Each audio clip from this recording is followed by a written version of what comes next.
Good afternoon, everyone. We are through with the Bernoulli theorem and its applications, theoretical as well as mathematical application. आपने understand कर लिया था. So आज की class में I will take on certain numericals based upon Bernoulli theorem. ठीक है? और कल जो आपने टॉपिक किया venturi meter and Torricelli's experiment for velocity of flux, उसमें से मैंने आपको बताया वेंटुरी-मीटर बर्नौली थ्योरम के इक्विवेलेंट मान के चले स्कूल एग्जाम में इन दोनों में से एक लिखने के लिए आएगा फॉर श्योर है. ठीक है, तो आई एक्सपेक्ट कि आपने थोड़ी सी मेहनत जरूर करी होगी. चलिए नोट्स आपके पास है. हाँ जी, बस वो जो मेन कंसर्न है वो मैथमेटिकल पार्ट. लिखने वाले में क्या है आपने ही बताया कि it is used to measure velocity of flow, rate of flow.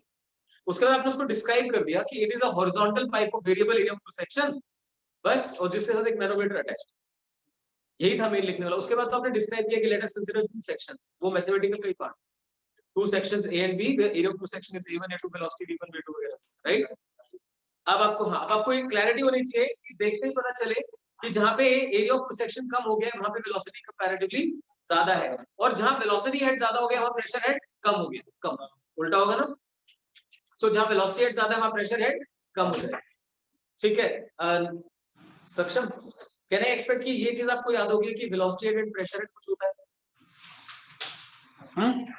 जैसे फुटबॉल में हेड होता है, हेडर होता है, वैसे ये भी हेड है.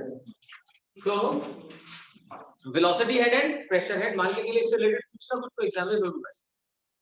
तो velocity head and pressure head बोल तो थे कम से कम साथ साथ. Velocity head and pressure head, और क्या चीज ध्यान रखनी है, वेलोसिटी हेड जहां पे ज्यादा हो जाएगा वहां प्रेशर हेड कम हो जाएगा. That's right. तो ट्रेन वाला एग्जांपल है वो बहुत इजी है याद करना कि आपके फ्रंट में वेलोसिटी हेड बढ़ जाता है तो प्रेशर हेड कम हो जाता है, तो बिहाइंड प्रेशर हेड ज्यादा हो जाता है. You feel pulled towards the train और somebody as it is pushing you towards the train.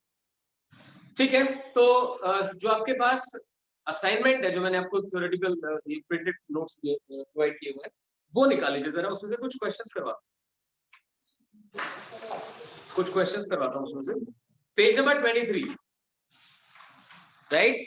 Come to page number 23. देखिए ध्यान से.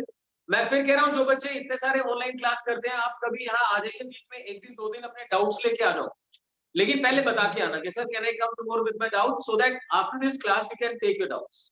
फाइन. देखिए क्वेश्चन नंबर 1 मैं कोशिश करूंगा 1 to 6 6 क्वेश्चंस आपसे डिस्कस कर. पहला क्वेश्चन है, water flows through a horizontal pipe of varying area of cross section at a rate of 10 cubic meter per minute. Determine the velocity of water at a point where radius of pipe is 10 cm. तो मैं हालांकि describe कर देता हूं आपको, but मैंने आपको बार बार ये कहा है कि टिल द टाइम एक टॉपिक कंप्लीट नहीं होता you must carry this thing with you. देखिए फर्स्ट वन, देखिए ना, water flows through horizontal pipe of varying area of cross section at a rate 10 cubic meter यानी मीटर क्यूब पर मिनट. आप बता सकते हैं ये कौन सी फिजिकल क्वांटिटी है, क्या बोलते हैं इसे. मीटर क्यूब किस चीज की यूनिट है, वॉल्यूम. वॉल्यूम अपॉन टाइम क्या होता है, रेट ऑफ फ्लो. याद करो साथ साथ, इसको नहीं भी है. वॉल्यूम अपॉन टाइम क्या होता है, रेट ऑफ फ्लो. बस छोटी सी बात याद करनी चाहिए. So this is rate of flow. आप उसे v डॉट या q, कुछ लोग q सिंबल यूज करते हैं, वो भी बस. ठीक है. Then they say determine velocity at a point where radius is 10 cm. They clearly are providing you radius is 10 cm और वेलोसिटी पूछ रहा है. तो कोई फार्मूला आपको आता है जो वेलोसिटी रेडियस और रेट ऑफ फ्लो को कोरिलेट करता हो. अच्छा, एरिया और वेलोसिटी को रेट ऑफ फ्लो से कोरिलेट करता हूं. Rate of flow is equal to a1 b1 is equal to a2 b2. ये फॉर्मूला अच्छे से याद करो.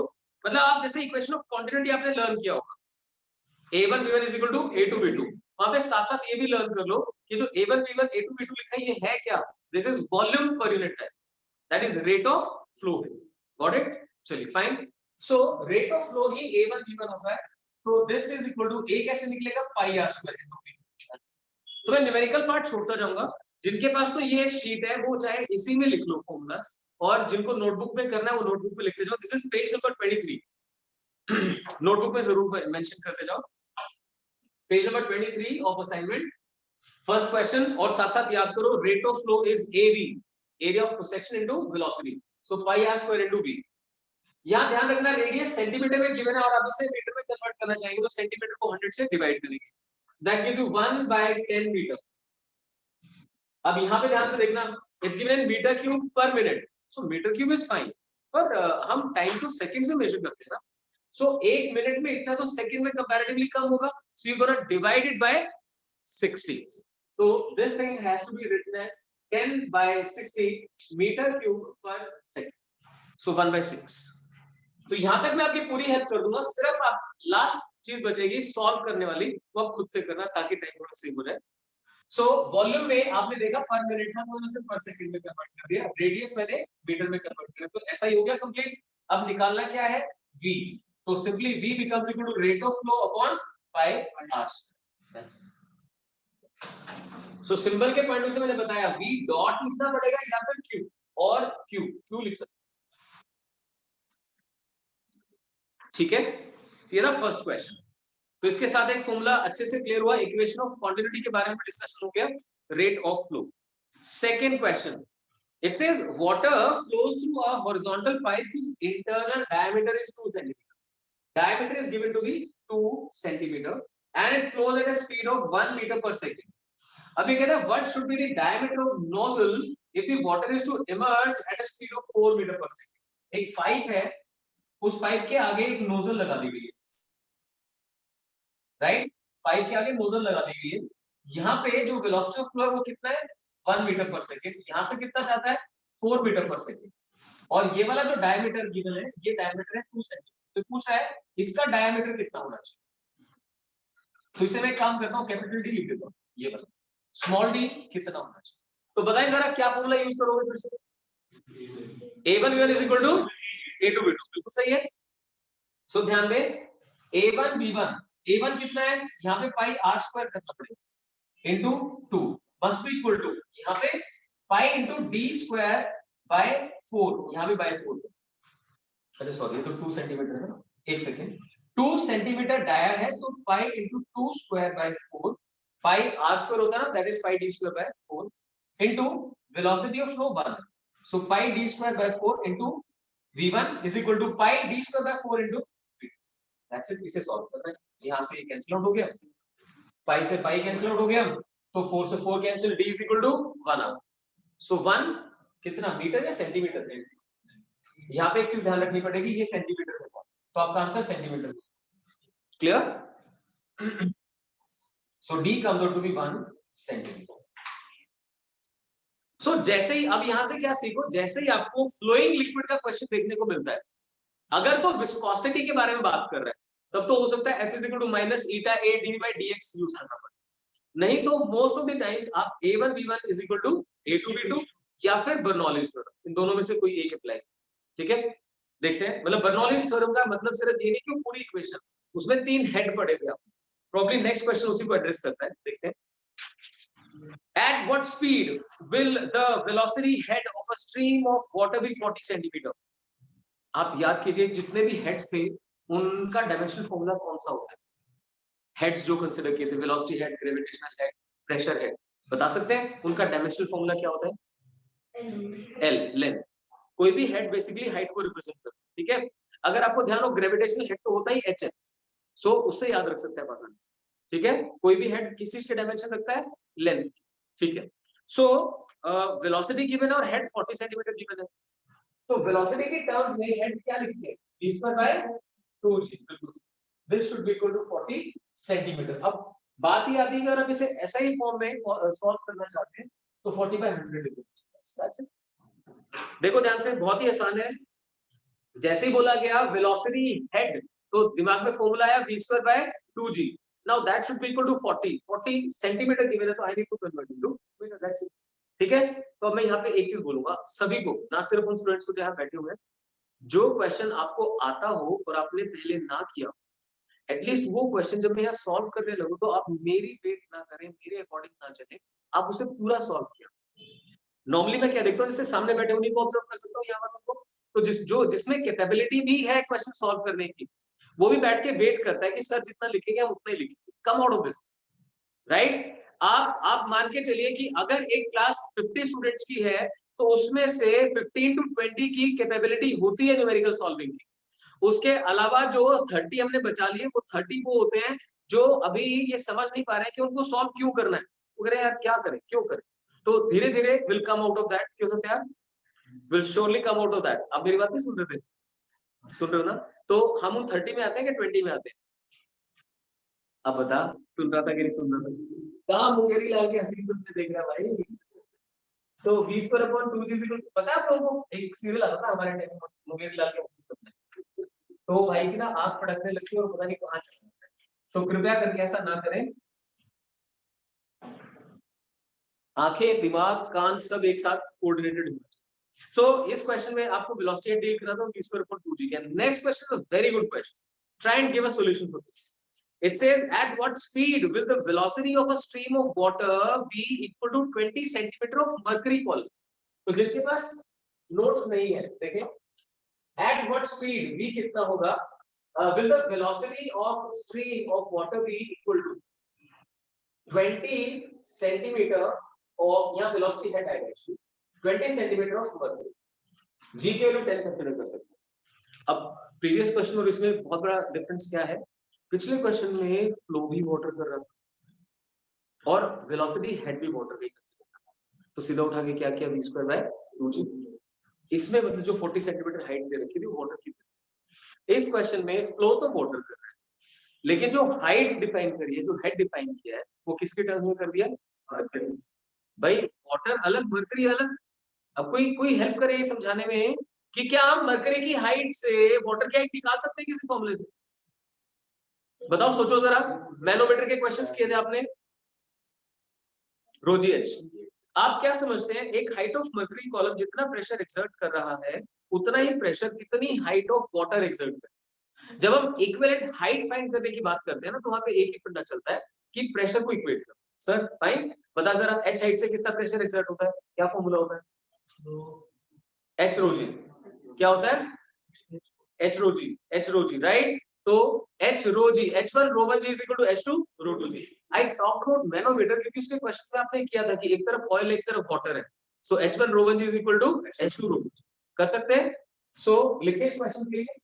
So this thing makes it a very important question for school exam और जो कॉम्पिटिटिव करते हैं उसके लिए। आप लिख सकते हैं h1 rho 1 is equal to h2 rho 2, चाहे तो g लिख दीजिए, बाद में कैंसिल हो। To calculate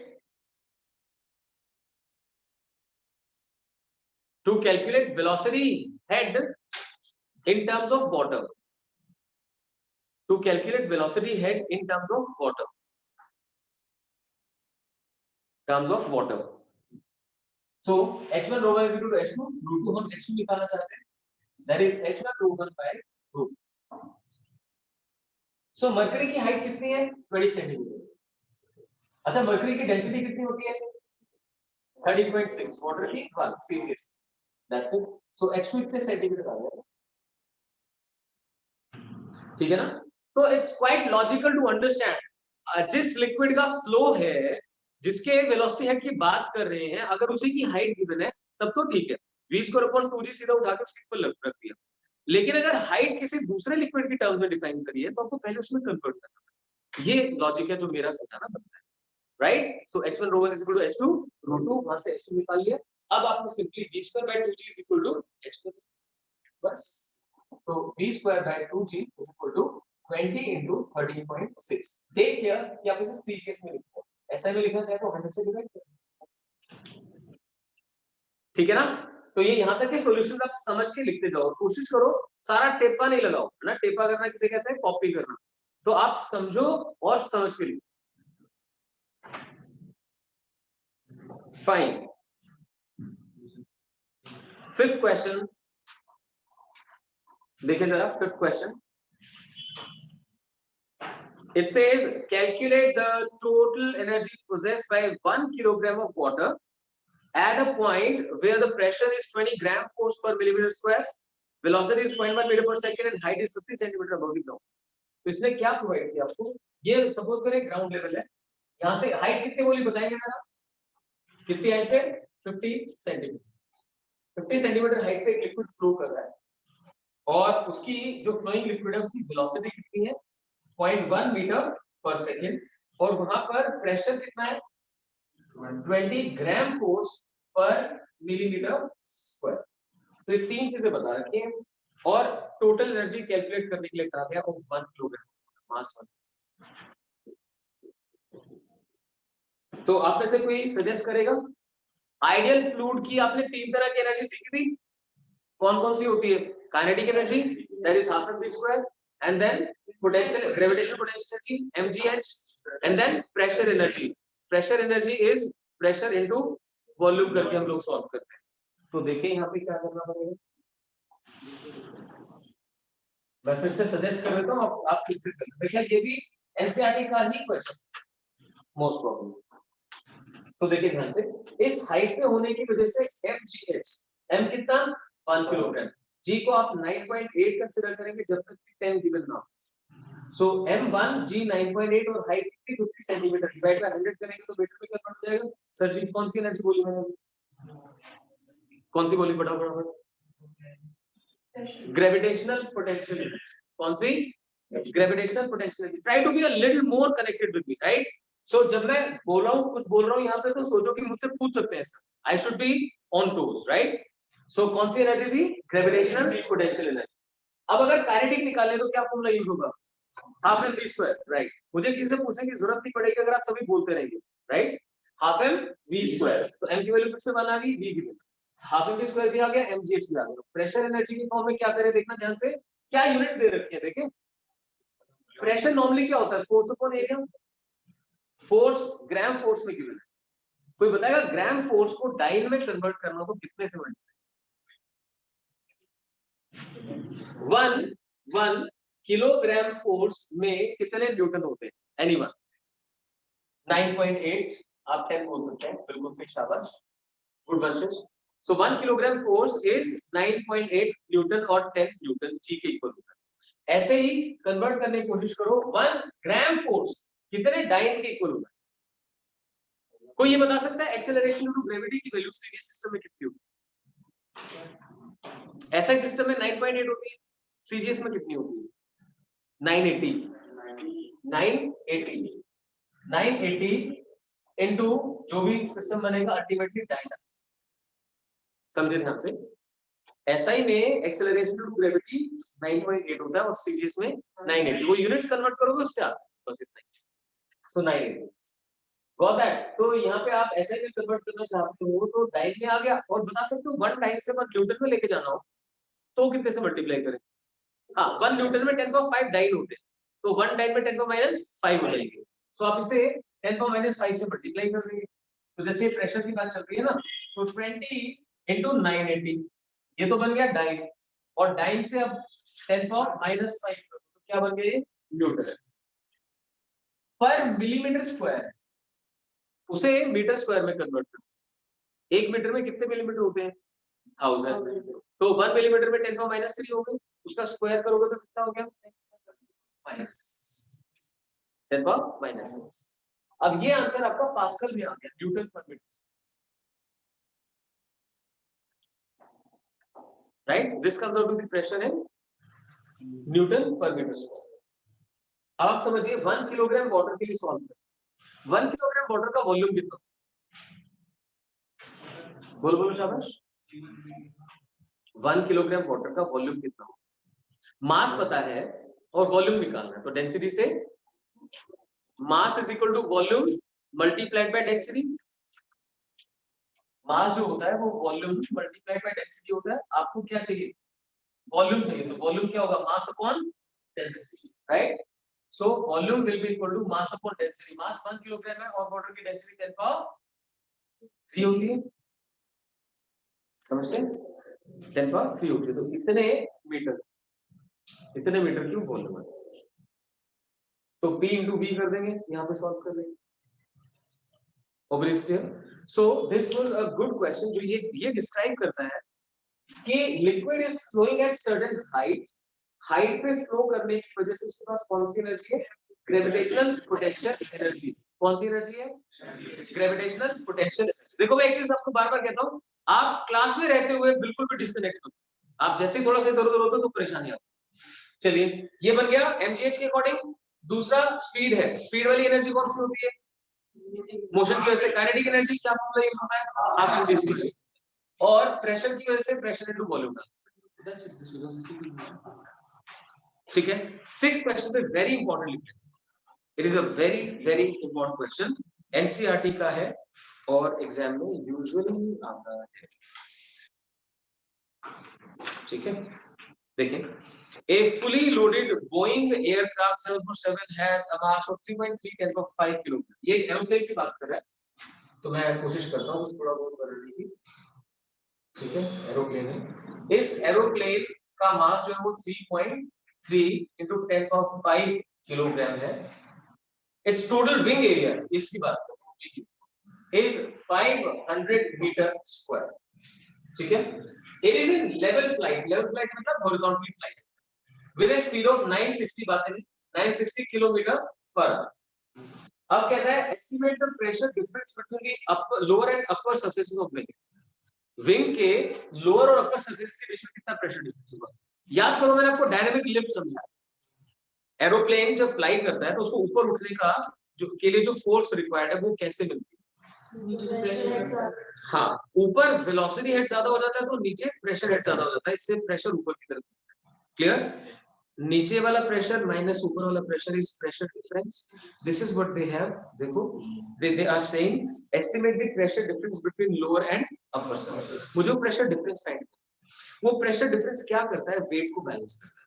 pressure difference multiplied by area becomes equal to force, तो वो फोर्स वेट को बैलेंस करती है।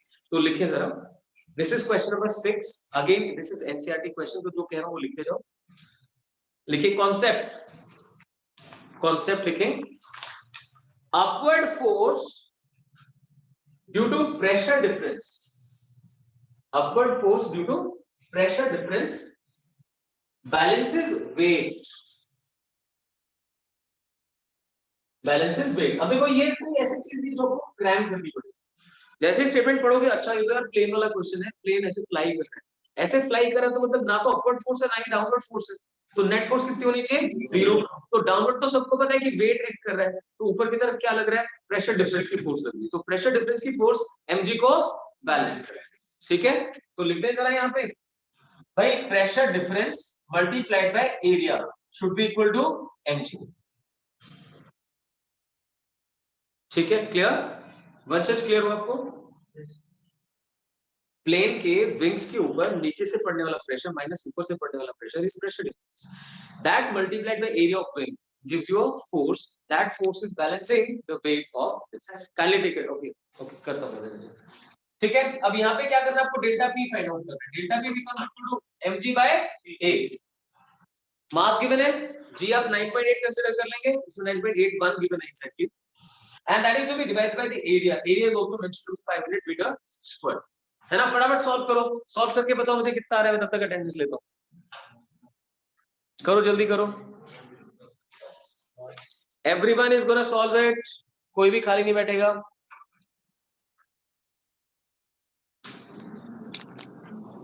करते जाए, भारती कोशिश करो आंसर बताने की, मुझे जल्दी करो। और मैं चाहता हूं भाई, आपको बार बार बोल चुका हूं, हरगुन, भारती, क्रिश, आप क्यों नहीं आए आज, है ना। जो लोग बाकी क्लासेस ऑफलाइन कर रहे हो, फिजिक्स के लिए ऑफलाइन क्यों नहीं आ रहे, मुझे समझना। ठीक है, मैं मोहिनी मैम को फोन करता हूँ और उनको बोलता हूँ कि इन बच्चों को ना घर ही भेज दूंगा, बस वो घर से नहीं है ना। ये quotation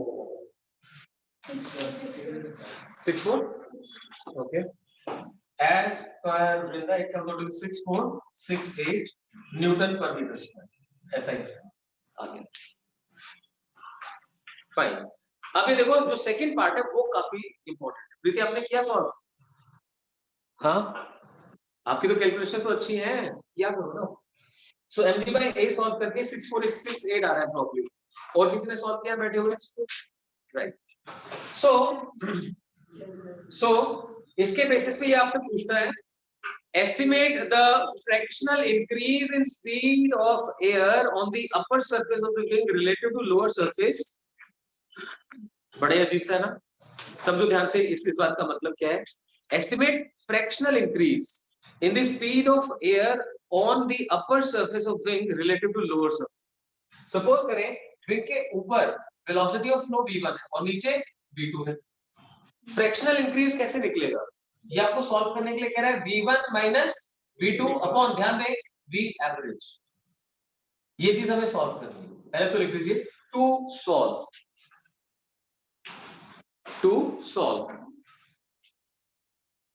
V1 minus V2 upon V average.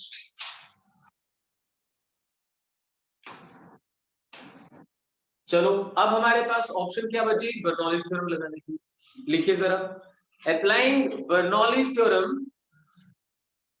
Anshul part 2 में हमें फ्रैक्शनल इंक्रीज निकालना है। फ्रैक्शनल इंक्रीज कैसे होता है, increase upon the initial value.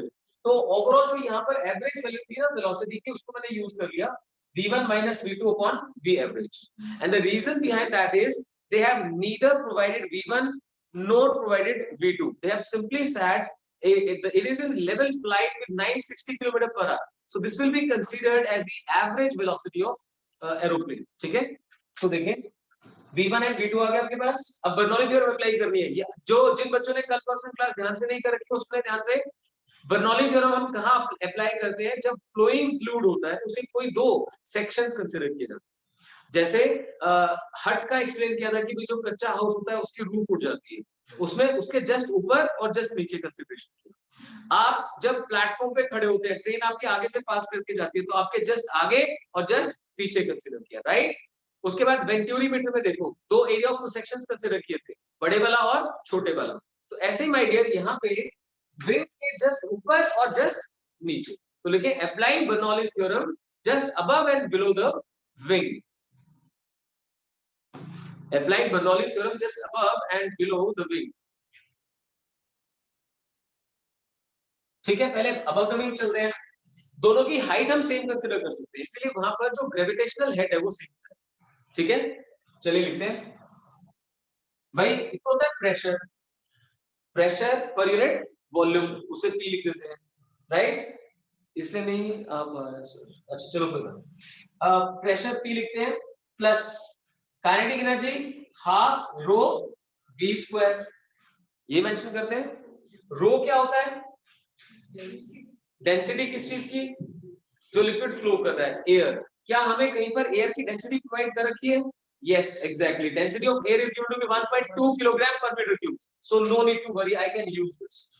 Pressure above the wing plus this plus वहां पे rho g h should be equal to just below चलते हैं, इसे P1 लिखो, इसे P2 लिखो। pressure above, pressure below plus half of rho into, इसे V1 कर देते हैं, इसे V2 square plus again rho g h। ठीक है, तो ये लिखने का तरीका देखिए, जस्ट अबव प्रेशर P1 मान लिया, just below pressure P2, above velocity V1, below velocity V2, height हम सेम कंसीडर कर सकते हैं, two constants. So rho g h gets cancelled। अब P1 minus P2 या P2 minus P1, P1 is above, P2 is below, ऊपर pressure ज्यादा है या नीचे प्रेशर ज्यादा है, so we should go for P2 minus P2। तो P1 सोचिए आप राइट साइड में लेंगे, तो P2 minus P2 that is equal to, यहां से हाफ रो आ गया, साथ में देखिए V1 square minus V2 square, क्योंकि अब P1 को राइट में ले गए और V2 स्क्वायर लेफ्ट में ले गए, so P2 minus P1 is equal to half rho V1 square minus V2 square. Got that. तो ये तो डेल्टा P आपने सॉल्व किया है, तो अभी से डेल्टा P ही लिखो, और ये फैक्टर ले आता हूं, 2 का फैक्टर न्यूमरेटर में और रो का फैक्टर डिनोमिनेटर में, दैट इज इक्वल टू, अच्छा सोचो जरा यार, ये V1 square minus V2 square, A square minus B square is A minus B into A plus B, so can I write it as V1 minus V2 into V1 plus V2, ठीक है ना, V1 minus V2 and V1 plus V2। अच्छा इस वाले 2 को अगर ये भी एडजस्ट कर लें तो क्या ये एवरेज नहीं बन जाएगा।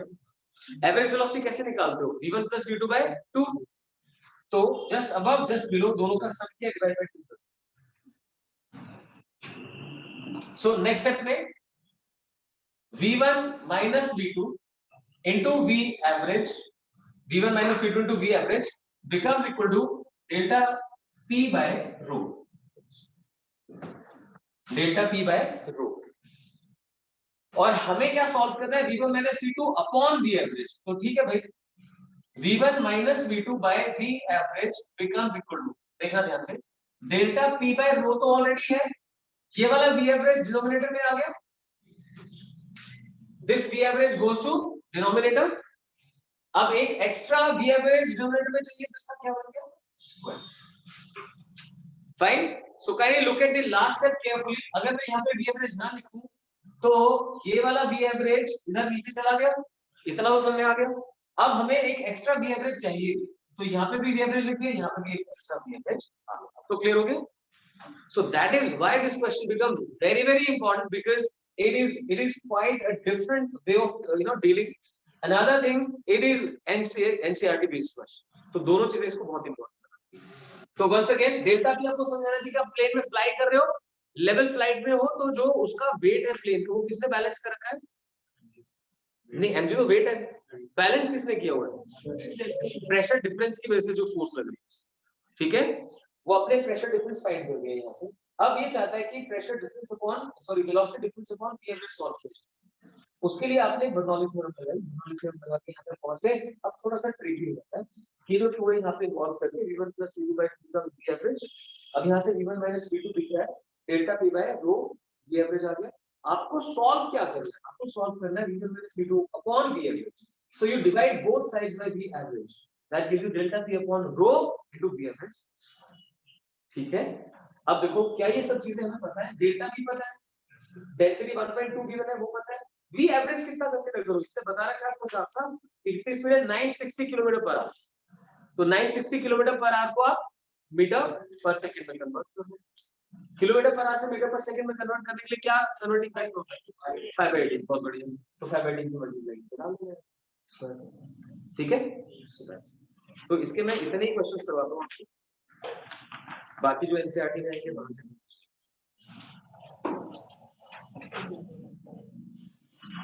ठीक है, अब इसमें एक इंपॉर्टेंट पार्ट और पढ़ते हैं, जो मेडिकल स्टूडेंट्स को थोड़ा इंटरेस्ट आएगा, या जिनको फिजिक्स पढ़ने में सारा मजा नहीं आता, उनको थोड़ा सा आएगा। हार्ट अटैक सुना है आपने? सुना है?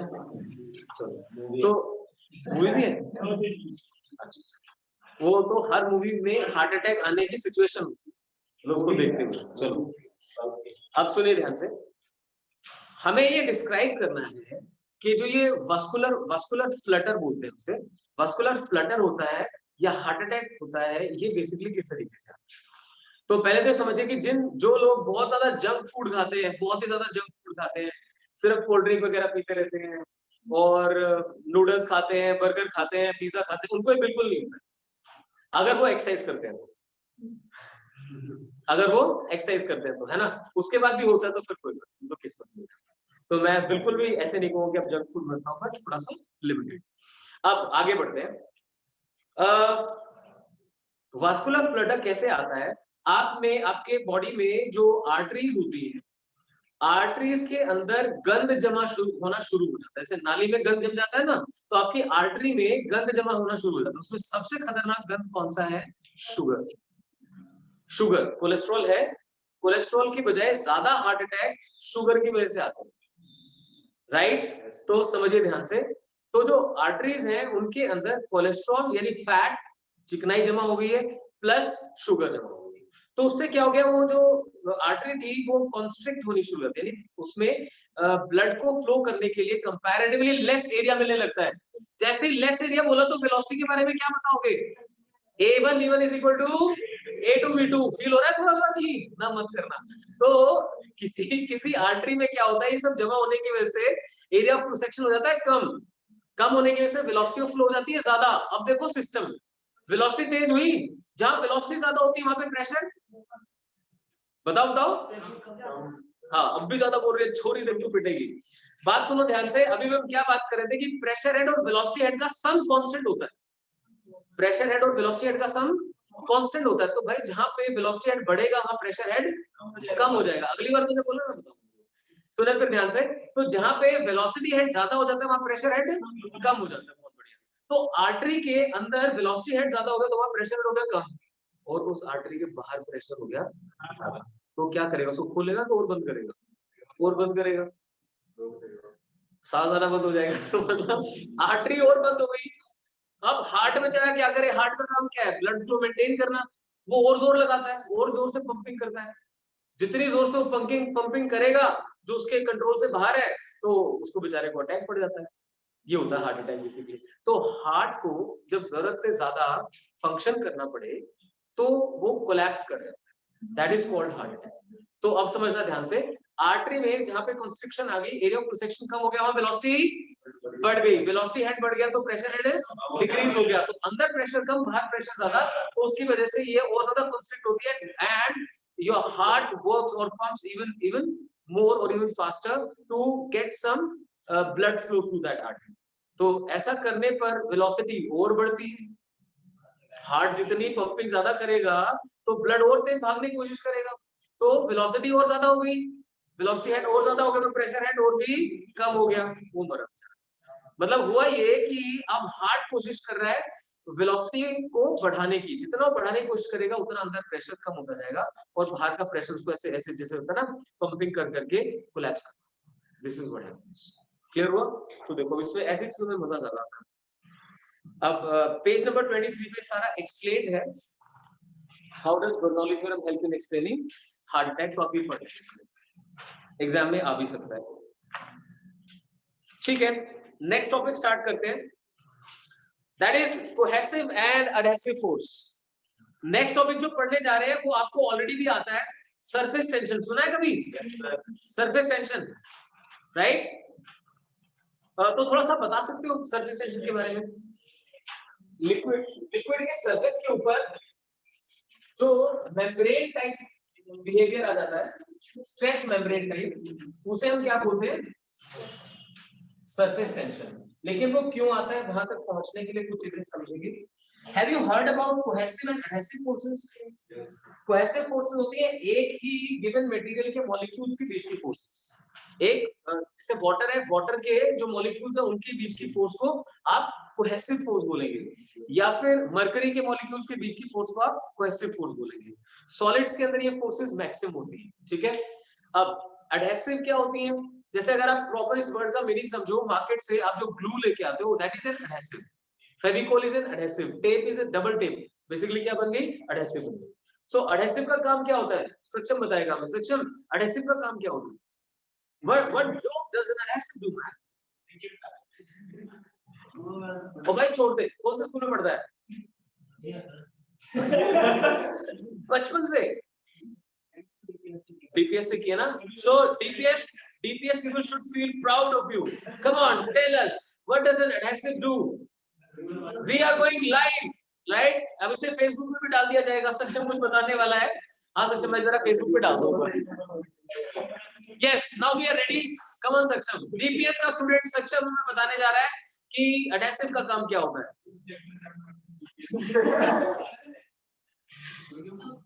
हाँ पढ़ के बता दे। और इससे ज्यादा हम सहन नहीं कर पाएंगे, मुझे थोड़ा कंस्ट्रक्शन फील हो रहा है। सो एडहेसिव देख भाई मेरी तरफ, ग्लू क्या काम करते हैं? दो चीजों को चिपकाती है। अब मुश्किल क्या होती है जब आप ये सोचते हैं ना कि पता नहीं, I have to give a very nice explanation. Oh come on, don't give that, जो पता है वो बोल दो सिर्फ। तो एडहेसिव क्या करता है? दो चीजों को चिपकाता है, राइट? तो ग्लू हो चाहे फेविकोल यूज करो, डबल टेप यूज करो, दो चीजों को चिपकाने का होता है। तो एडहेसिव क्या करता है? दो अलग अलग मटेरियल्स के मॉलिक्यूल्स की बीच की फोर्स को क्या बोलते हैं? Adhesive force. दो चीजों का जुड़ना एडहेशन, तो एडहेसिव फोर्स याद रहेगा। कोहेसिव फोर्स क्या है? एक ही टाइप के मॉलिक्यूल्स के बीच की फोर्स कोहेसिव, दो अलग अलग टाइप के मॉलिक्यूल्स के बीच की फोर्स एडहेसिव फोर्स। तो अभी इसको समझने का बड़ा अच्छा तरीका हमारे पास, अगर हम एक ग्लास के अंदर पानी भरें और फिर वो पानी पी जाए, तो क्या उसके बाद भी ग्लास की वॉल्स पे कुछ पानी की बूंदें स्टक नजर आती हैं, है ना? इसका कारण पता है क्या है? वाटर मॉलिक्यूल्स के बीच की कोहेसिव फोर्सेस बहुत ज्यादा स्ट्रॉन्ग नहीं है, वो ग्लास से चिपक पाता है, एडहेसिव फोर्सेस स्ट्रॉन्ग हो जाते हैं। क्लियर हुआ? लेकिन अगर उसी में अब मरकरी डालूंगा, पीना मत गलती से। तो पता है आपको, मरकरी थर्मोमीटर्स लगभग खत्म हो गए हैं, कारण एक ही है, अगर माउथ में वो टूट जाए तो पर्सन डाइज। सो मरकरी जो है उसे अगर ग्लास में डाल दिया जाए और फिर उसे उड़ेल दिया जाए, वापस पोर आउट कर दें, तो अब क्या होगा? Would you find certain droplets attached to the water glass? Sorry, no, you won't, because mercury does not stick to glass. Reason behind, mercury की कोहेसिव फोर्सेस इतनी स्ट्रांग है कि एडहेसिव बन ही नहीं पाती। क्लियर हुआ ठीक से? सर जी क्लियर हो गया है अब? ठीक है। सो समझे ध्यान से, सेम टाइप ऑफ मॉलिक्यूल्स की force, different type of molecules की फोर्स, जिसमें सेम टाइप ऑफ मॉलिक्यूल वाली फोर्स ज्यादा होती है वो स्टिक नहीं करता। तो मैं पढ़ देता हूं, इसे यहीं से कर लेंगे हम। Cohesive force, it is the force of attraction between molecules of same substance. Example, solids have definite shape and size due to strong forces of cohesion amongst their molecules. Second is adhesive force, it is the force of attraction between the molecules of two different substances. Example, it's due to the force of adhesion that ink sticks to paper while writing. Or this ink, यहाँ लिखता हूँ, this ink sticks to this whiteboard. ठीक है, water wets the walls of its glass container because the force of adhesion between water and glass is greater than the force of cohesion between water molecules. तो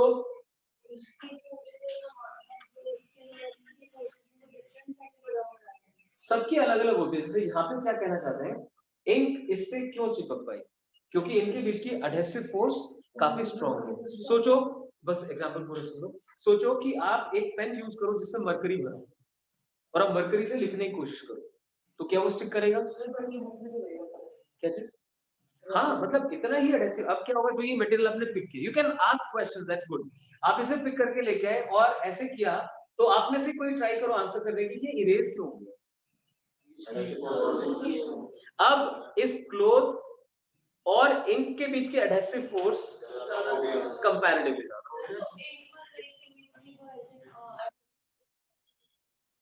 maximum word नहीं use कर सकता, क्या पता कैसा synthetic material बना।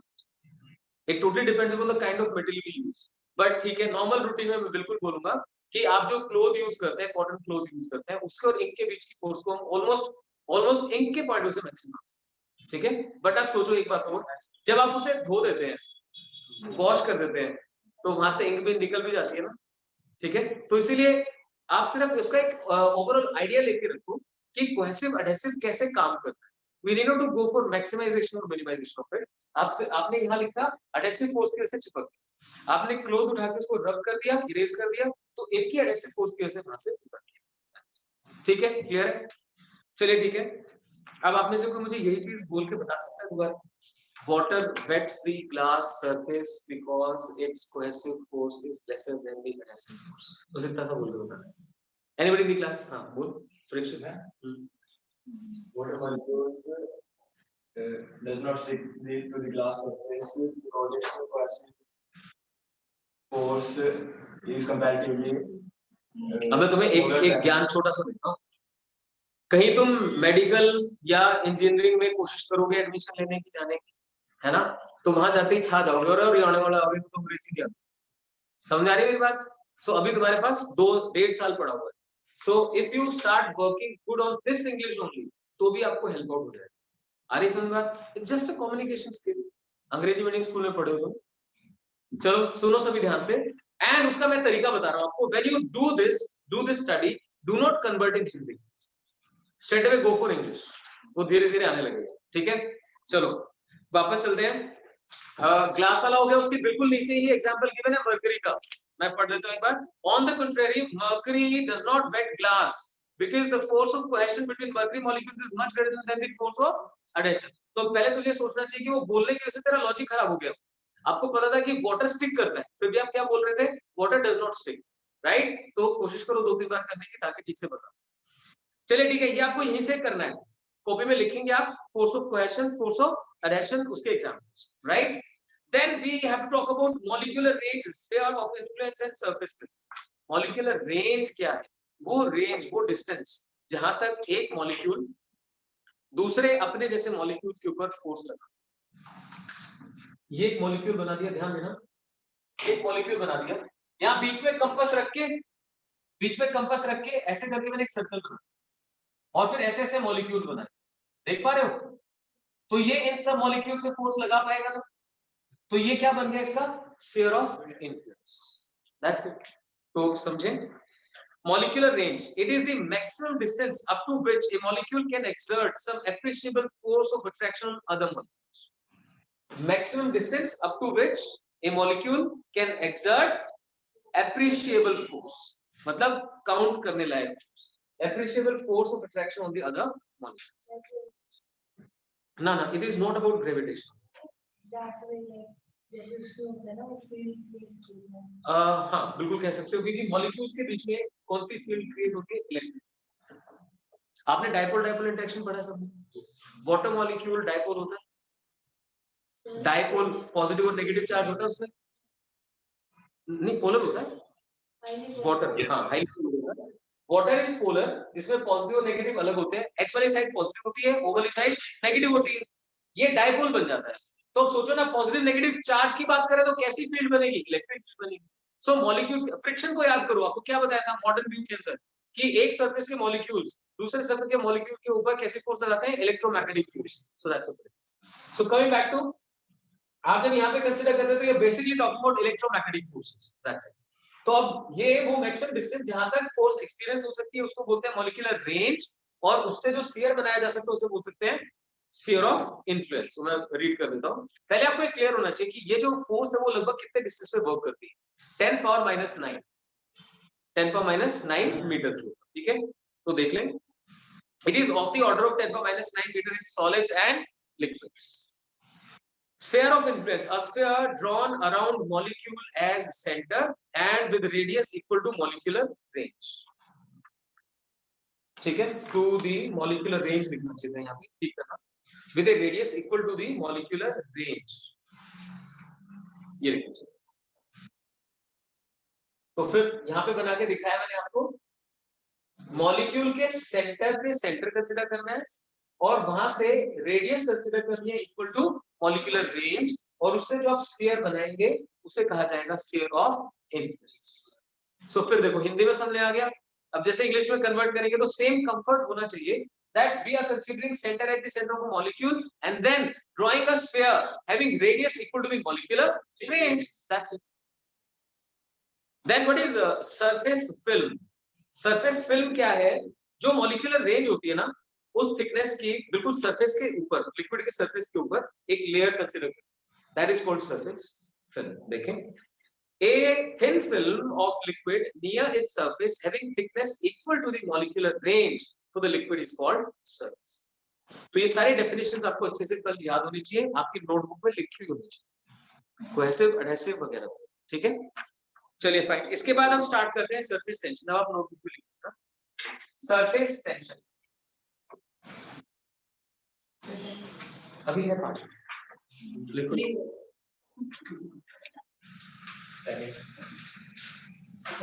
Surface tension लिखे। It may be defined as property of liquid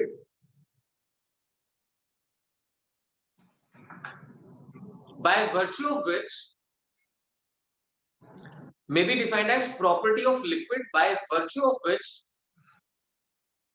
its surface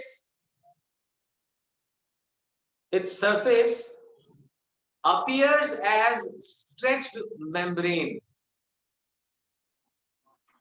its surface appears as stretched membrane, ठीक है। किसी भी लिक्विड का जो सरफेस है वो खींचा खींचा सा नजर आता है, that is surface tension, because of surface tension. ऐसा होता क्यों है, सिंपल सा रीजन लिखिए लिखिए लिखिए, molecules on the surface of liquid, molecules on the surface of liquid possess greater energy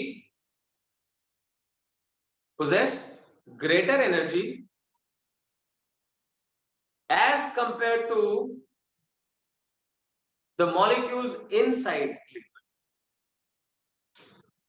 Molecules on surface possess greater energy as compared to the molecules inside liquid, and hence to minimize surface energy, it tends to minimize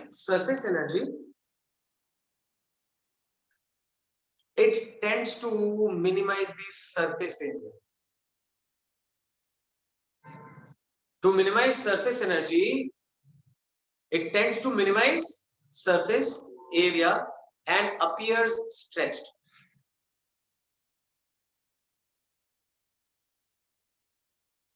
bracket में लिख दीजिए to minimize number of molecules on surface, to minimize number of molecules on surface.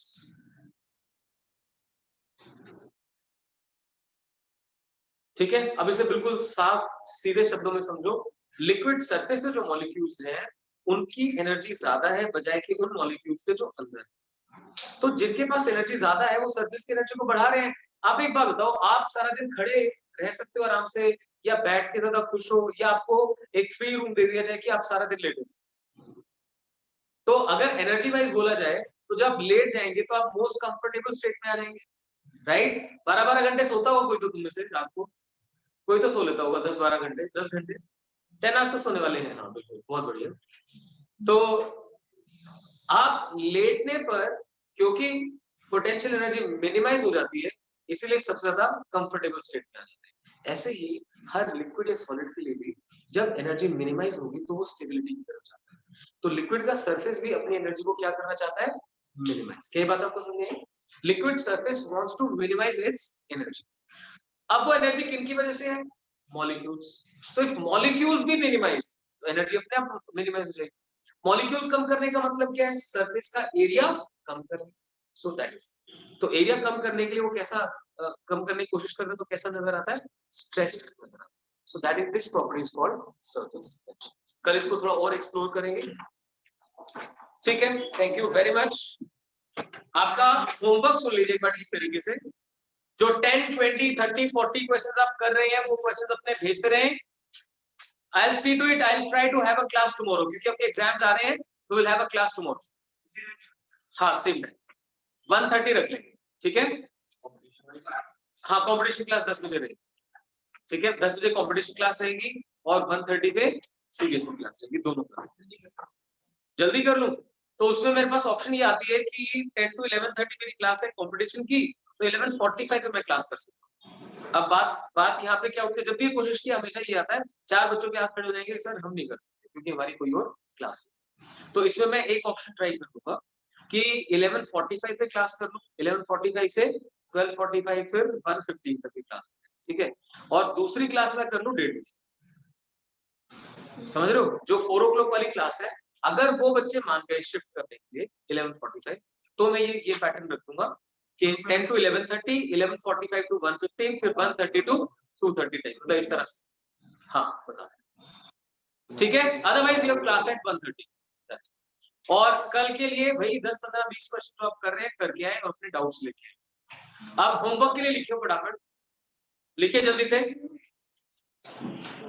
Homework के लिए मुझे अलग से Bernoulli's theorem चाहिए, अलग से लिखना है आपको। Number 1 Bernoulli's theorem, number 2 venturi meter. जिसने नहीं कर रखा है, वीडियो शेयर्ड है, बहुत अच्छे से समझा रखा है। इक्वेशन ऑफ कॉन्टिन्यूटी से लेकर, मतलब जहां पर आइडियल फ्लूइड लिखा हुआ है ना, वहां से लेकर अपने वीडियोस देख लो, 3 वीडियो है सिर्फ, और उसके बेस पे आप ये कर सकते हो। जो हेल्प की जरूरत होगी वो मैं करूंगा यहाँ आने के बाद। तो बर्नौली थ्योरम और वेंट्यूरी मीटर, 2 चीजें plus numericals. Fine, thank you.